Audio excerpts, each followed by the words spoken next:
Boa tarde, senhoras e senhores que querem se tornar os top pesquisadores do mundo, publicar em Top Journal. Vocês estão no lugar certo, né, Johnny? Bom, é o que a gente espera aqui nessa série de métodos Quali, é ajudar vocês a estarem nas melhores revistas, nos melhores eventos e avançar aí principalmente na carreira acadêmica.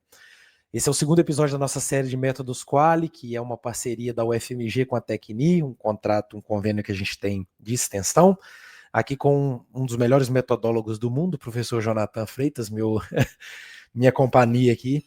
Então, nesse segundo episódio, para quem tem interesse aí em saber tipos de teoria, tipo de coleta, análise de dado, aonde dá para você ir na sua pesquisa, fica até o final que a gente promete tentar fazer o nosso melhor, né, John? A gente não garante que todo mundo vai gostar, porque aí, né, é muito da reação de cada um, mas a gente vai tentar fazer o nosso melhor aqui. Então, John, vamos puxar o bonde aí? Vamos sim, Júlio. Prazer estar aqui com vocês mais uma vez, né? Na nossa última conversa, a gente introduziu o que é um método de pesquisa teórico-empírica, e basicamente a gente definiu como sendo um caminho de busca empírica por obter resposta para uma questão teórica, né? E a gente usou essa imagem como imagem de base, né? Um modelo de base. E a partir desse modelo hoje, então, a ideia é a gente voltar nesses principais elementos, né, que compõem uma pesquisa teórico-empírica e entender hoje os tipos, como você disse aí, né, os tipos de teoria, os tipos de coleta e análise de dados principais que são usados nessa forma de pesquisa. Então, talvez para introduzir, Júlio, só lembrando o pessoal, né, sobre o que a gente falou no nosso último encontro, a gente pensa, né, o método como sendo esse caminho, né, no caso da pesquisa, que parte de uma questão, ou seja, de uma experiência, né, que levou a uma inquietação sobre um ponto específico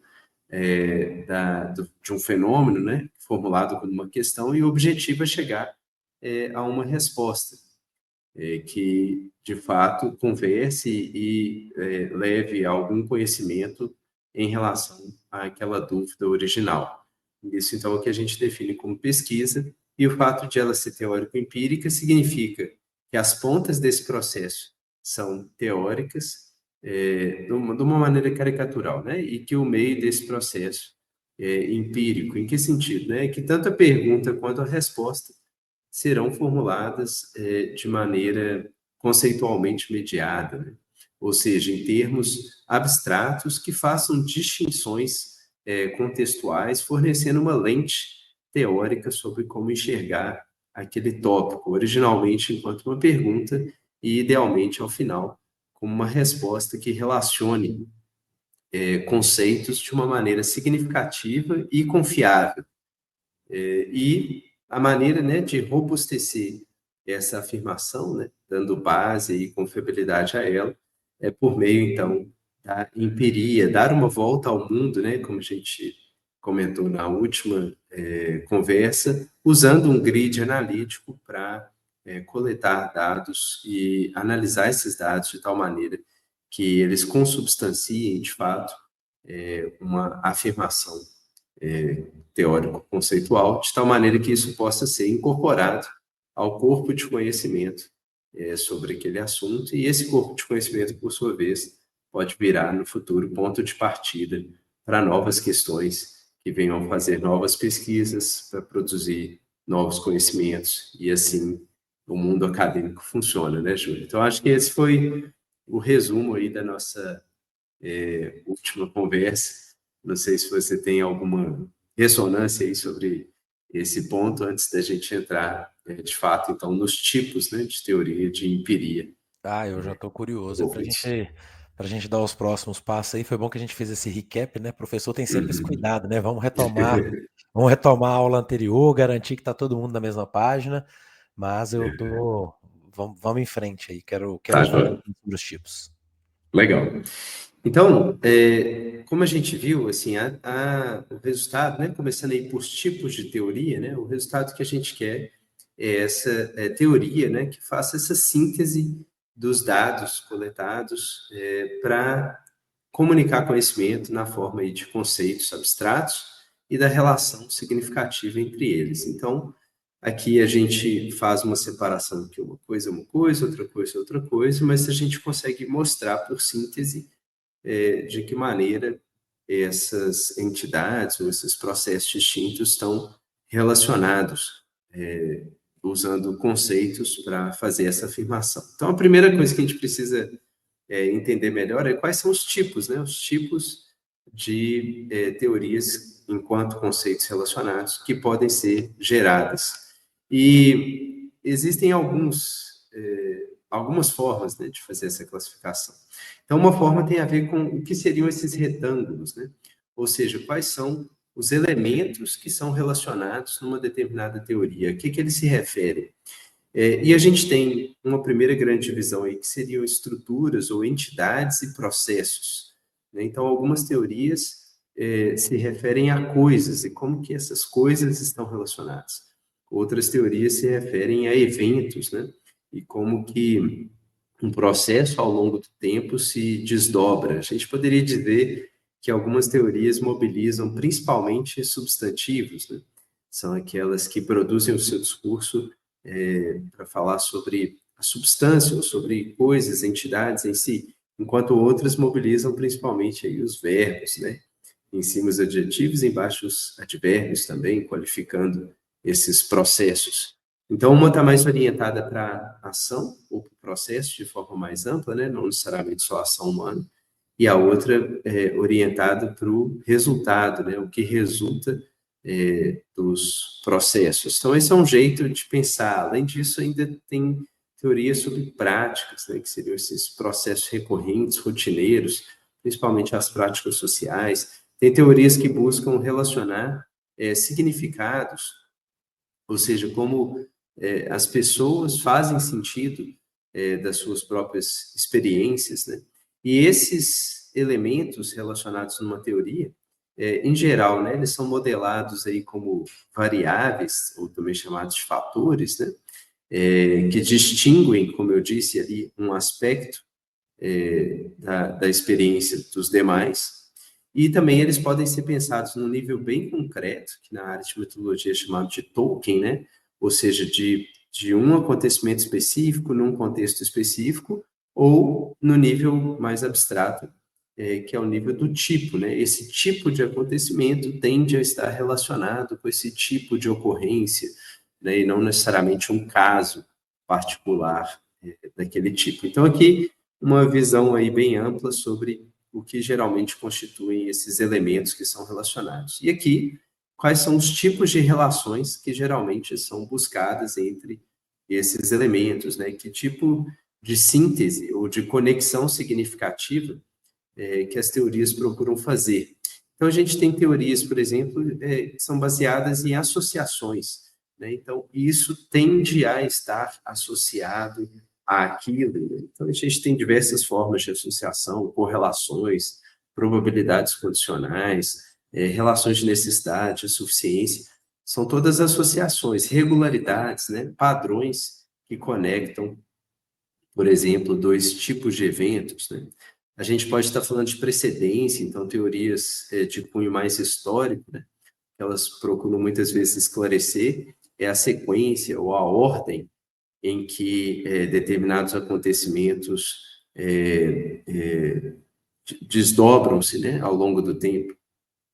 A gente tem muito classicamente na ciência busca por relações de causação, né? Você poder dizer que isso é a causa daquilo ou é causalmente relevante para aquilo, né? Buscando uma explicação causal de um determinado efeito. A gente tem relações de constituição, quando a gente fala, a gente procura uma teoria que possa dizer que isso é parte daquilo, ou é um constituinte, um elemento constituinte daquilo, ou contradição, né?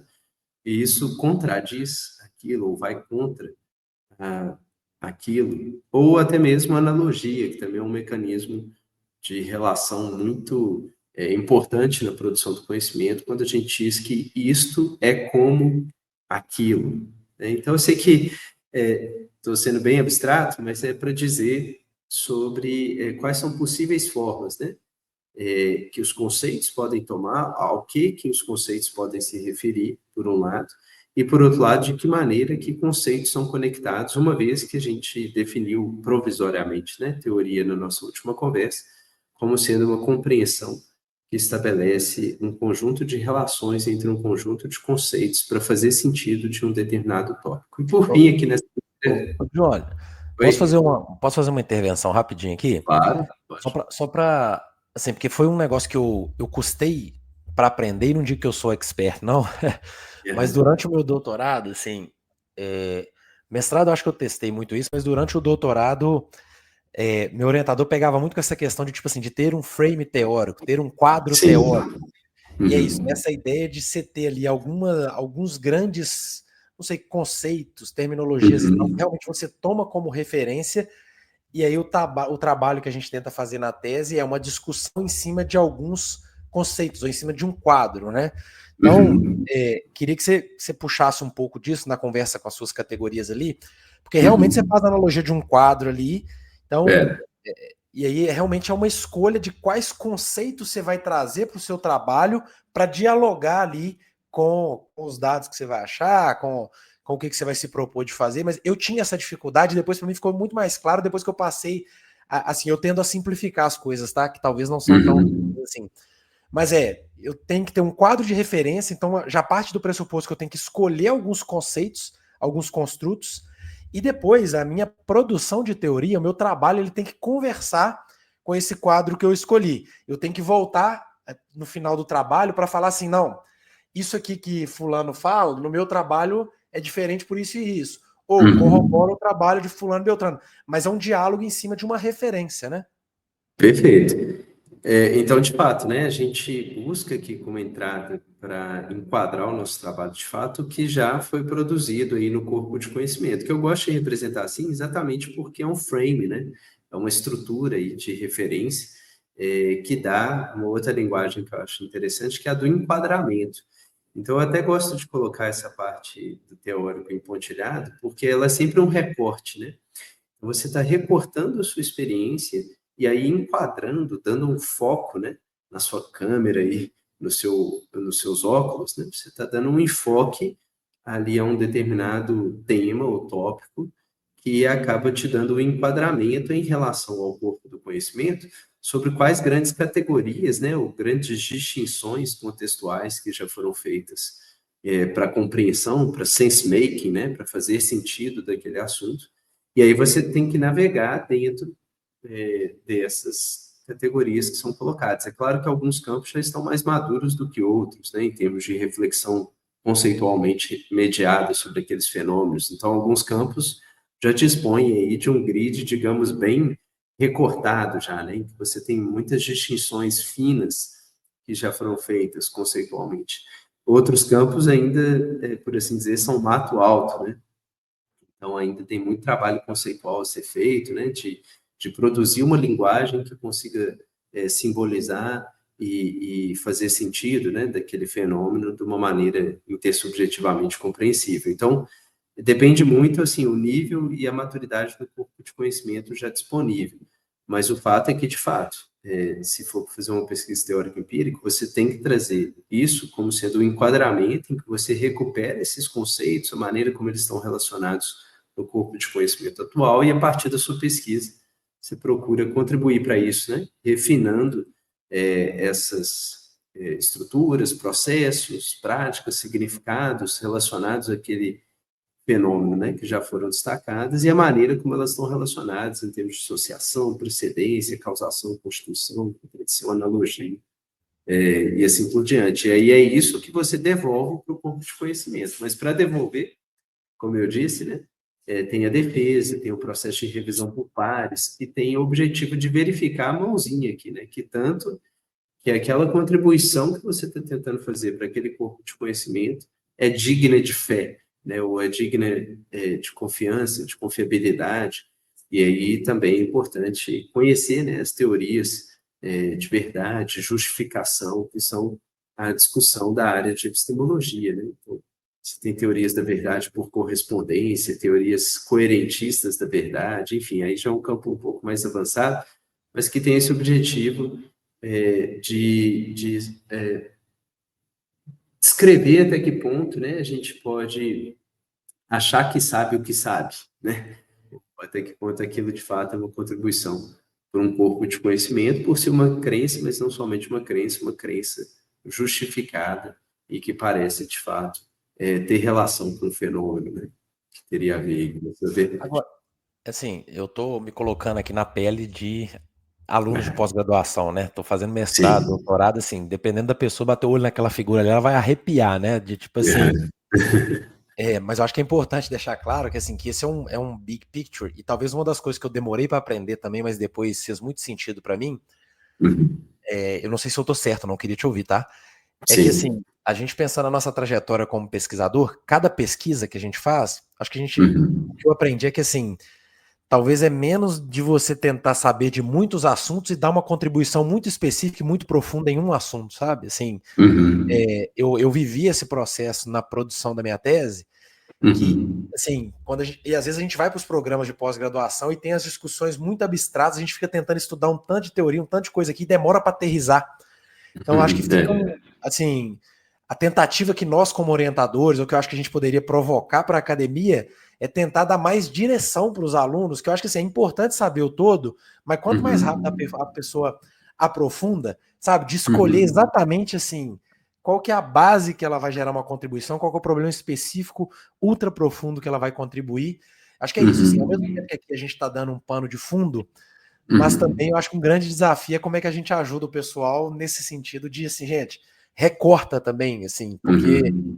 é isso, durante um programa, uma tese, a sua contribuição ela tem que ser profunda, ela tem que ser singular, mas ela não Uhum. pode ser muito abrangente, né? Você tem que pousar em algum lugar. Uhum.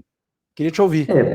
Porque no contexto, né, de formação aí de mestrado, doutorado e principalmente nas áreas das ciências particulares, né, nem tanto na filosofia, mas nas áreas das ciências de fato se valoriza no período formativo que a pessoa faça pesquisa teórico-empírica, né, não somente, por exemplo, um ensaio teórico e não somente também uma pesquisa de campo sem referencial teórico, né? Mas uma pesquisa teórico-empírica.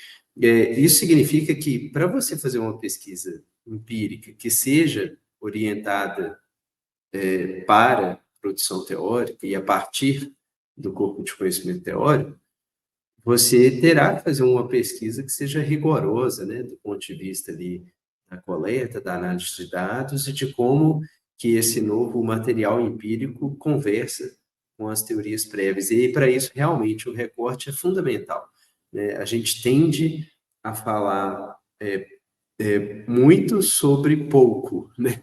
A gente quer produzir bastante conhecimento, mas sobre algo que foi muito bem delimitado.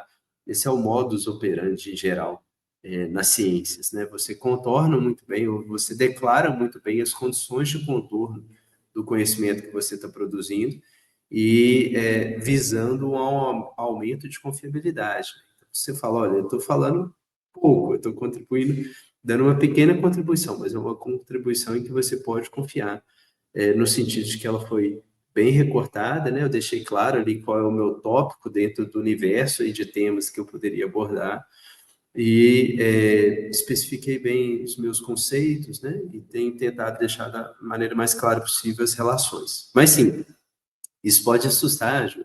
E de fato, a gente está começando aqui top-down, né? Assim, do panorama, uma visão ampla para depois afunilar, e esse afunilamento é importante acontecer. Mas também acho importante que a pessoa, assim, a pessoa não abrace uma árvore antes de ver a floresta, né? E até para saber valorizar pesquisas distintas de outras pessoas, né, que têm outras abordagens. E aí, assim, para a gente aterrizar um pouquinho também, porque você deu várias tipologias ali, né? Vou colocar assim, de categorias e de relações, não sei se é Isso, certinho é isso. isso. É, vamos tentar escolher algumas caixinhas e alguns tipos de setinhas só para a gente aterrizar, e a gente pode até falar Sim. de exemplos de pesquisa que a gente já fez, né? Vou dar exemplo que eu falei tanto da minha tese, assim, eu me Ok. orgulho porque realmente foi difícil de sair, Uhum. então por isso que eu.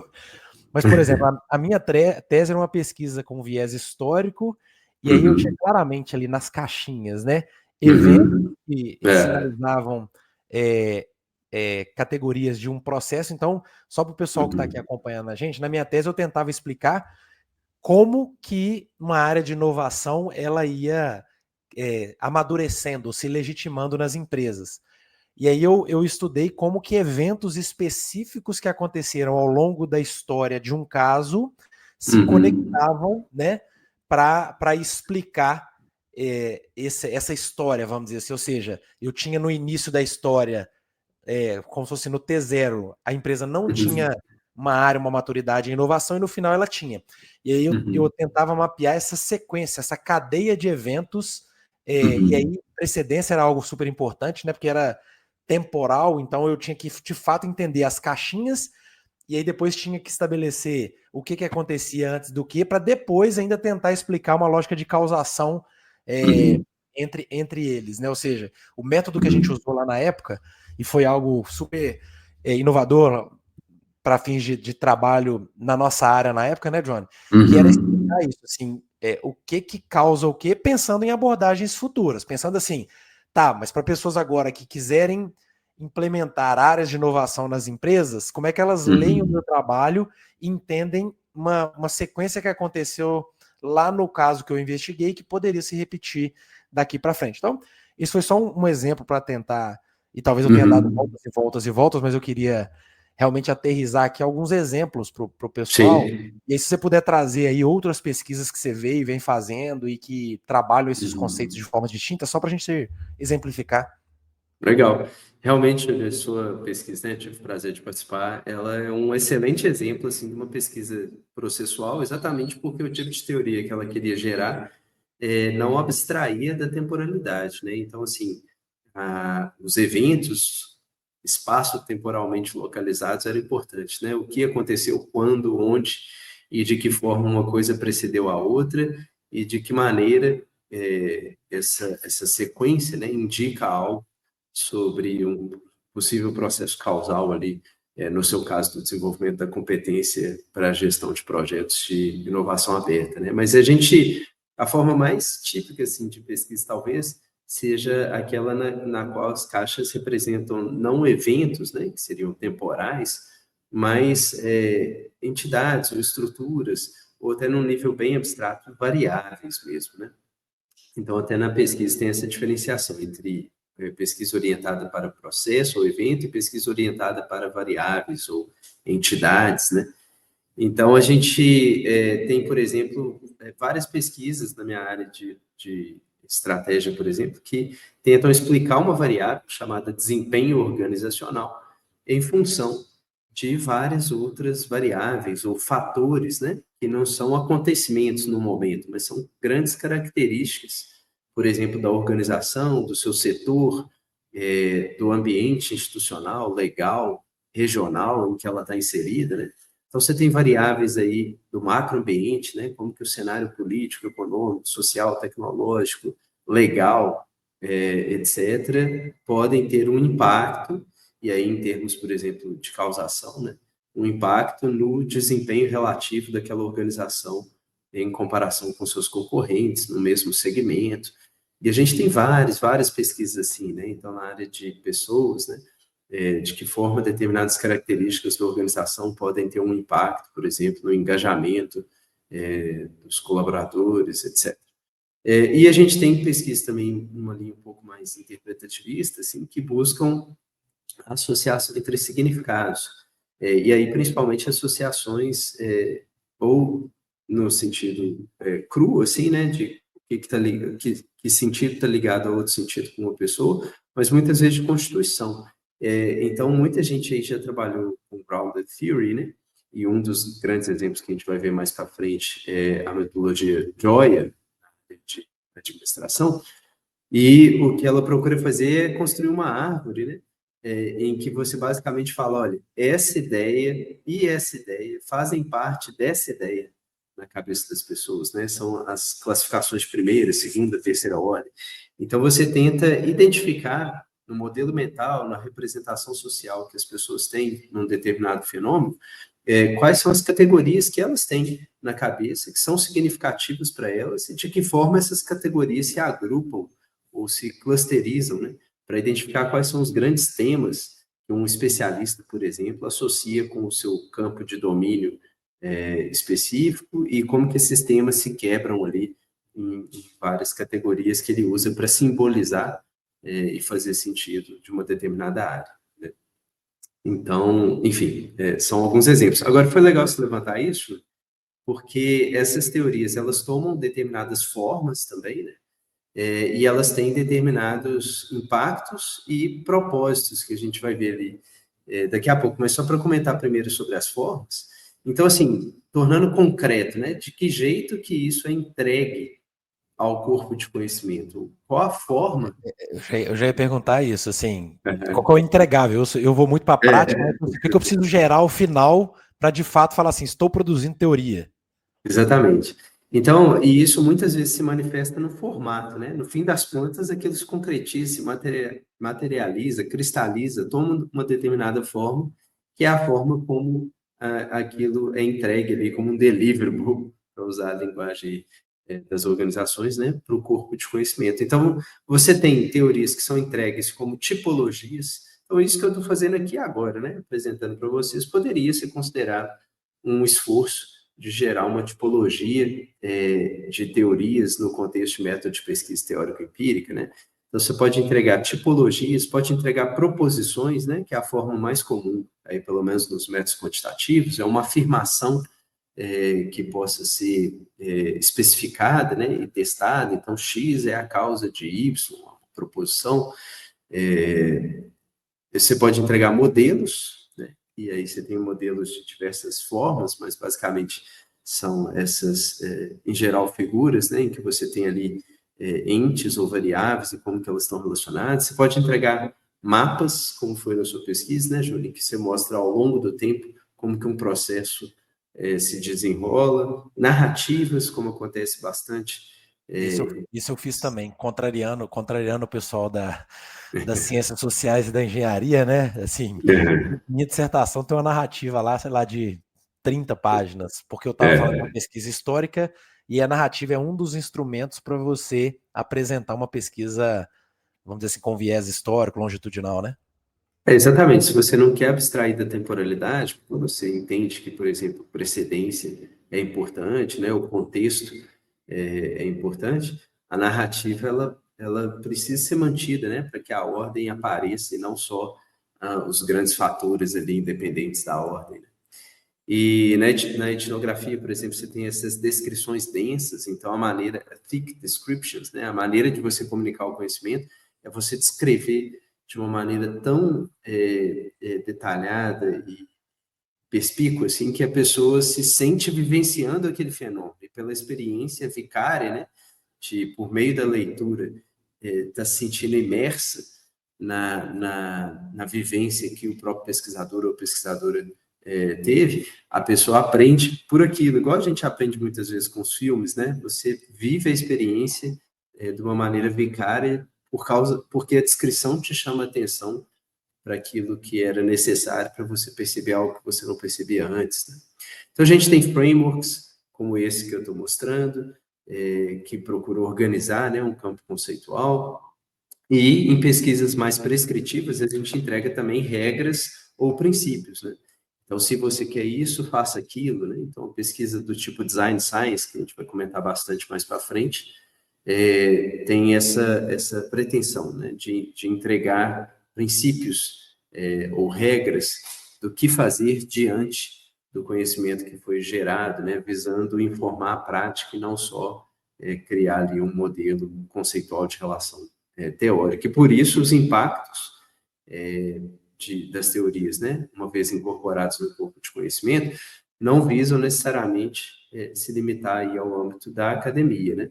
Mas tem sim o âmbito da academia, servindo ali de base depois para novas questões teóricas no futuro e novas pesquisas, mas na própria educação, ou seja, na popularização daquele conhecimento, né? Ali, por exemplo, no ensino mesmo, né, de graduação, de pós-graduação, ou seja, na formação de pessoas, né, e não só como input para futuras pesquisas, na prática organizacional, por exemplo, no dia a dia, mas também na prática mais ampla, né, no sentido daqueles que têm que pensar a coletividade, então nas políticas públicas e muitas vezes também impacto direto ali nas práticas sociais, né, no dia a dia das pessoas, por conta de uma determinada visão teórica que informa ou que reforma, né, e algumas vezes até revoluciona a maneira das pessoas compreenderem a vida e a realidade. Então, aqui a gente tem essas maneiras aí concretas que as teorias Vou, tomam, vou, né? vou levantar a mão aqui, ó. Vou interromper de novo. Porque Isso. esse caminho, quando eu comecei minha jornada de pesquisador, não era tão claro. E claramente aqui, se a gente olha da esquerda para a direita, é um trabalho acadêmico, né? Onde você tem no início ali, você faz um trabalho de investigação num corpo de conhecimento para definir a sua ênfase, o seu recorte, o seu problema de pesquisa, etc., o que você vai trabalhar. E aí, guiado por um método, uma abordagem metodológica, você vai tentar gerar alguma explicação, essas relações e tudo mais. Uhum. A minha pergunta é, hoje, e claramente aqui são sessões de um trabalho acadêmico, né?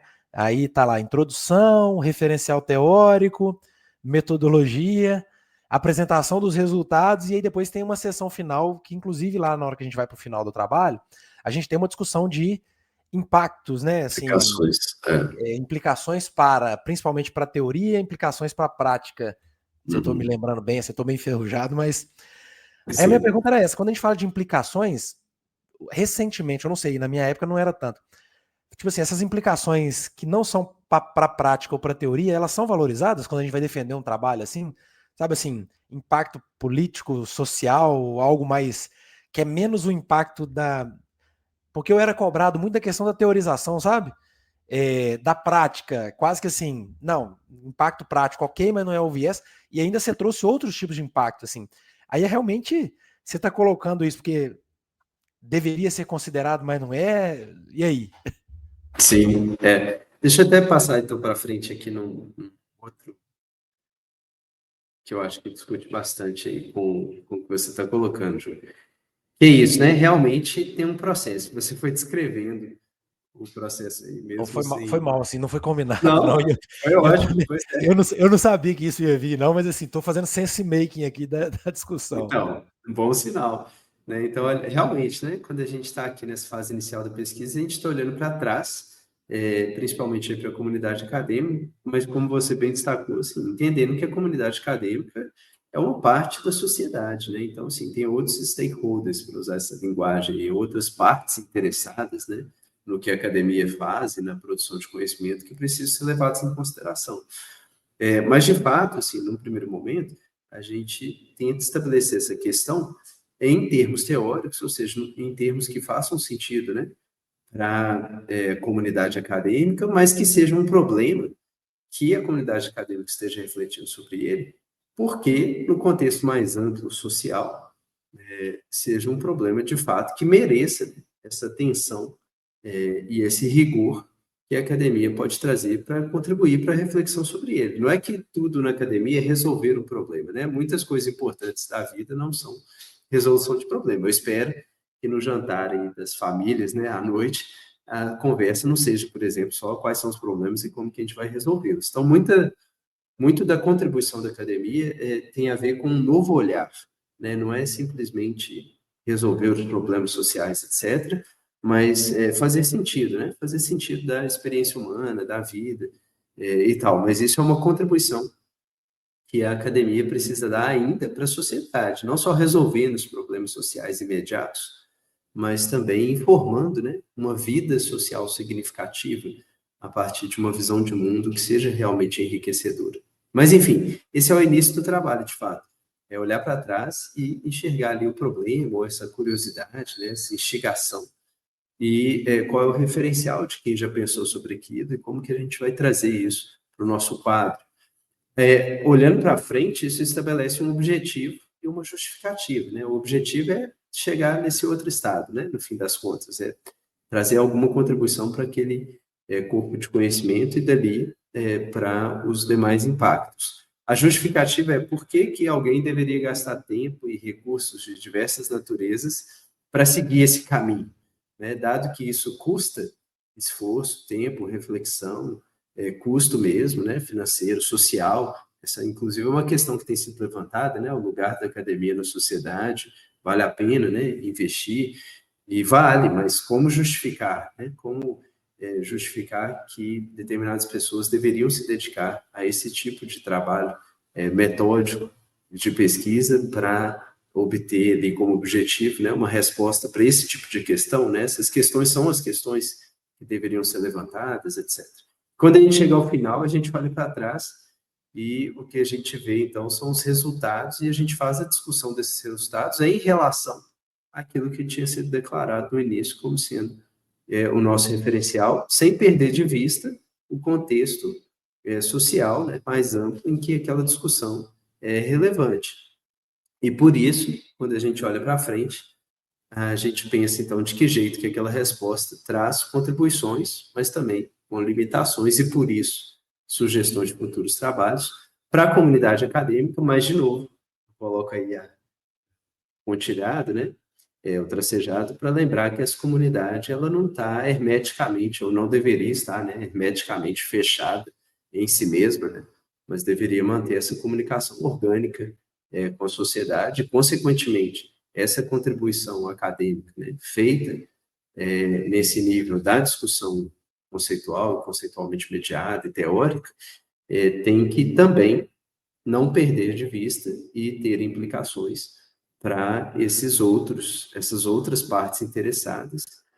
Agora eu tô lembrando, inclusive, de uma conversa que nós tivemos há alguns anos atrás, não vou falar assim, deve ter uns, rapaz, deve ter uns 10 ou mais, quando eu tava tomando a decisão de ir para o mestrado, e aí eu vou depois fazer a conexão com aquela figura ali que você falou de comunidade acadêmica, e eu falei dessa questão dos recortes, né?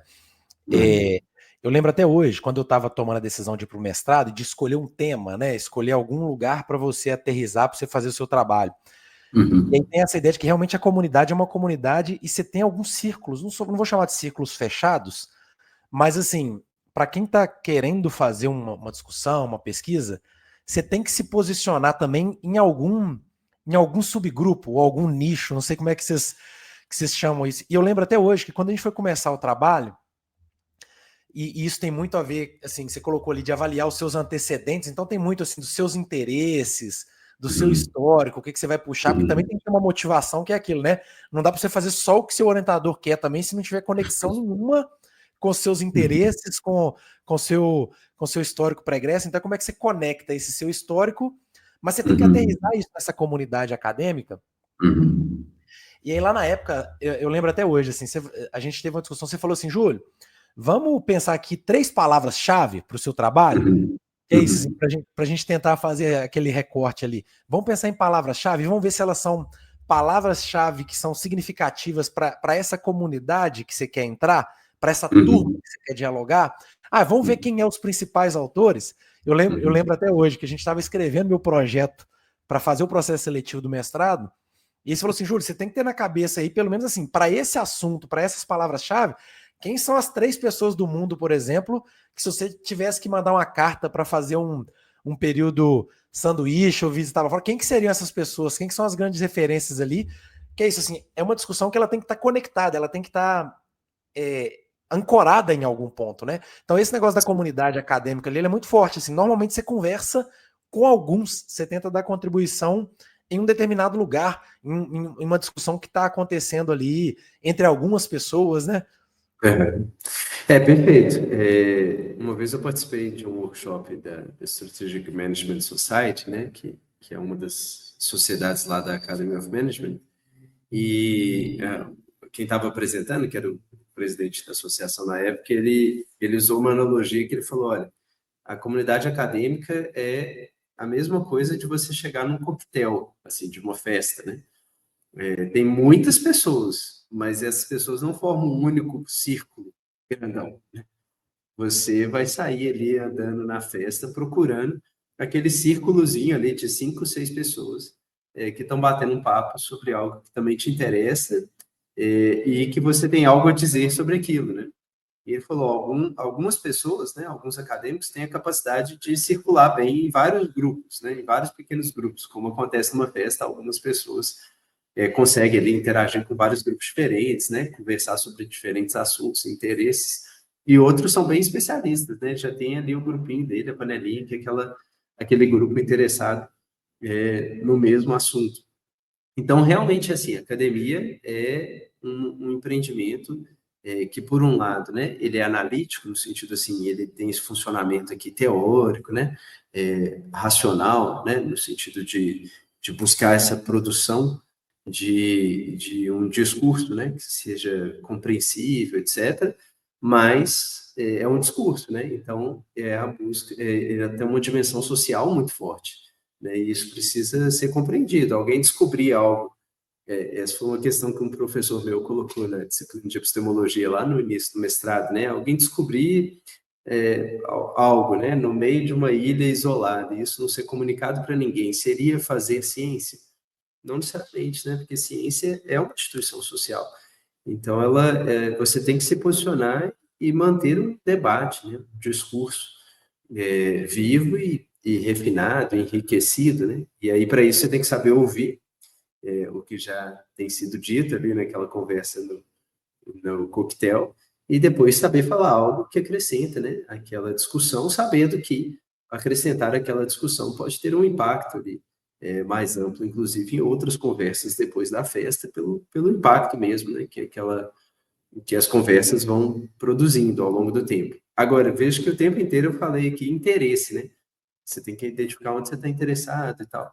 E você tocou nisso também, muito interessante. Minha esposa está defendendo a tese de doutorado dela agora, e a tese dela começa com um prólogo, e nesse prólogo ali de várias páginas, ela fala da vida pessoal dela, por que que ela escolheu esse tema, tendo em vista a vivência dela, né?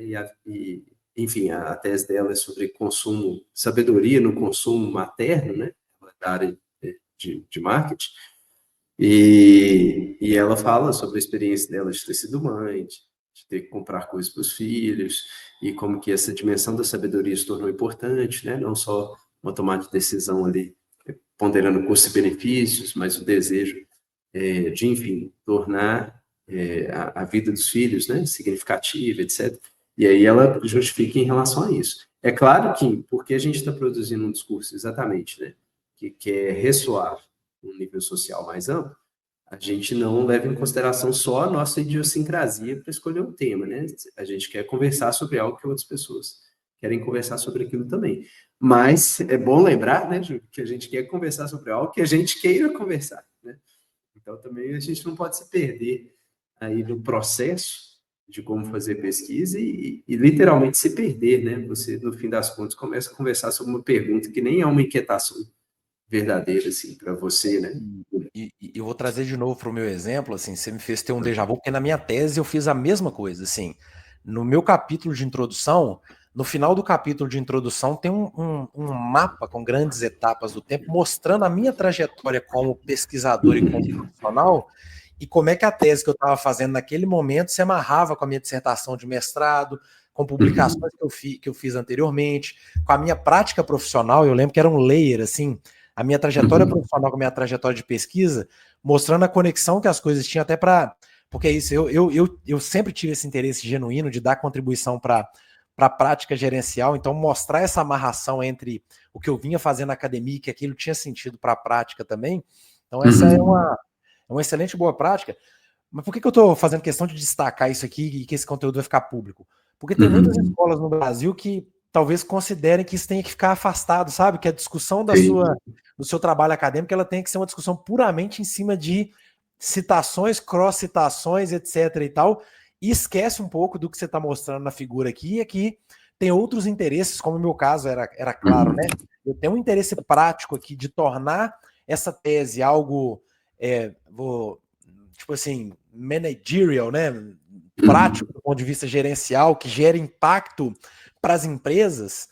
Essa era uma fortaleza e era um dos motivos que eu estava buscando uma pós-graduação stricto sensu. Sim.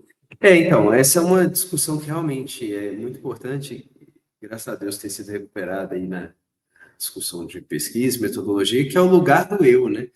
É o lugar do sujeito que pesquisa, assim, porque por muito tempo, né, nessa tentativa de mimetizar as ciências naturais, né, com essa perspectiva quase laboratorial, assim, do mundo social e de você tentar não ser intervencionista, e se privar o máximo possível, né, de qualquer contaminação do fenômeno com quem você é, com seus próprios interesses e tal. Isso gerou uma ciência social, assim, não corporificada, né, em que as pessoas não apareçam. E aí não faz jus ao nome de ciências humanas, né? Porque a ideia é exatamente essa, assim, a gente está implicado nos fenômenos que a gente pesquisa, né? Não é aquela tentativa de você ser um observador totalmente neutro. É lógico que também não é a atuação política em primeiro lugar, né? Assim, a gente não está se engajando com as coisas de uma tal forma que você não tenha nenhum distanciamento crítico e reflexivo em que você possa questionar coisas que você já pensava antes, né? Porque tudo para você se torna um manifesto. Sua pesquisa não é simplesmente um manifesto do que você já pensava, e mesmo se você não fizesse pesquisa, você já sabe suas conclusões desde o início. A gente não quer que seja assim. Então, algum nível de distanciamento crítico é importante, mas esse nível, ele vinha sendo muito, assim, extremado, né? Nessa tentativa de mais positivista de imitar a pesquisa de ciências naturais, ao tal ponto que a pessoa não estava mais presente. Então, você nem escrevia mais a tese usando eu, por exemplo, né? Eu usava a primeira pessoa do plural, assim, nós fizemos, mas você está querendo dizer você, mas é só para meio que se tirar da história, né? Ou se minimizar. E isso, aquele slide, eu acho que é legal, Júlio, eu, se puder projetar aí esse fim, porque ele discute exatamente isso, né? Quem somos nós na pesquisa, né? Então, um debate que tem diferentes palavras, mas para se referir à mesma coisa, é isso, assim, a gente deve ser alguém destacado ou engajado, né, no fenômeno, assim, alguém que se coloca de fora ou que se coloca ali imbuído, né, no fenômeno. Por exemplo, Na quando a gente fala daquelas estratégias de pesquisa, sei lá, eu sou um observador ou sou um isso, participante, é algo nesse é, sentido. nesse sentido, né? Então, é claro que dependendo do fenômeno e da pergunta, você quer se colocar mais ou menos, né, no fenômeno, mas essa reflexividade da consciência do seu lugar na pesquisa, sem já assumir de cara, né, que o ideal é você estar, como se não fosse você, se fosse qualquer outra pessoa, daria na mesma, né? Essa é uma questão que tem que ser levantada e trabalhar de forma crítica, e não só intuitiva, assim, né, na pesquisa social. Então, tem outras linguagens para isso, tá? Na antropologia é muito usado ethic versus emic, né? Então, assim, o detached versus engaged, é o ethic versus o emic. A gente tem, na linguagem mais prática, aí, o outsider versus insider, né? Que tanto você está de fora ou está de dentro do fenômeno, que tanto que a sua teoria tem que ser o mais acontextual possível versus o mais contextual possível, né? Tanto que você quer filtrar coisas que sejam mais acidentais, superficiais ou temporais e focar naquilo que é mais essencial, permanente, etc. Ou que tanto que, se você abstrair demais desses detalhes locais, o seu conhecimento vai ficar um conhecimento higienizado e que não conversa, né, mais com a realidade, tão abstrato que ele fica. Então, se o conhecimento vai ser mais representacional, vai ser mais prático, se ele Mas vai... assim, até fazendo um ponto aqui que você me botou para refletir nessa questão do acontextual, contextual, porque eu passei no meu processo lá essa reflexão de tipo assim, para você conseguir generalizar sua pesquisa, você tem que quase que distanciar do objeto, você tem que Uhum, codificar as coisas, e o que a gente percebe é que tem formas diferentes de produzir teoria. Acho que assim, uhum, nós vamos estender essa conversa para depois, mas só para uhum. começar a quebrar alguns paradigmas também que sempre existiram na academia, de que é isso, assim, você não pode trazer você para a pesquisa, você tem que deixar tudo em códigos e não pode ter É. nada específico, porque senão você não consegue generalizar os resultados. Acho que são Uhum, mitos, né? Talvez a gente pode uhum. fazer um episódio depois, pedir para a É, galera comentar aqui, só de mitos que a gente tem na uhum. academia que a gente gostaria de quebrar aqui nesse papo também.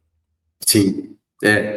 Eu acho que, até a título aí já de resumo, né? Eu acho que o ponto é, algum distanciamento crítico é necessário de fato, para você não estar ali só imerso na experiência do dia a dia, mas abstraindo conceitos, né, e fazendo uma análise do fenômeno. Então, assim, algum nível de detachment está envolvido na própria forma de produção de distinções, de conceitos, de teoria. Mas o ponto é que é um espectro, né? Não é um 0 ou 1, e um mito é que o zero não é o ideal também, necessariamente, né? É um espectro e tem que ter reflexividade para, com base na pergunta que você está fazendo, no tipo de fenômeno que você está abordando, o que seria um distanciamento que ainda faça sentido, né? E às vezes esse distanciamento vai ser mínimo. Quanto menos você distanciar, mais a capacidade de produzir um conhecimento significativo, né, sobre aquele assunto. Às vezes, você vai realmente precisar ter o máximo de distanciamento possível, por exemplo, numa pesquisa laboratorial, porque você está querendo responder uma pergunta que realmente não depende em nada de você. Então, aí sim. Mas é um espectro, e acho que ter esse espectro em mente é muito melhor do que viver de grandes dogmas e mitos aí, né? Muito bom. É isso, vamos deixar essa discussão para continuar na próxima? Acho que fica aí uma pílula aí, pedir para o pessoal comentar o que eles acharam do conteúdo e eles escutaram várias coisas aqui que a gente pretende caminhar na série, então seria legal ter um retorno do público também sobre o que interessa na vida como pesquisador, como que a gente poderia Sim, ajudar com metodologia para o pessoal chegar num outro patamar aí, onde que o pessoal está precisando de ajuda, acho que a gente está aqui para isso, né? com Então, certeza. é isso, assim. A gente vai ficando por aqui nesse episódio e voltamos na sequência, né, Johnny? Obrigadão mais uma vez. Prazer. Obrigado, Júlio. Obrigado, pessoal. Valeu. Um abraço.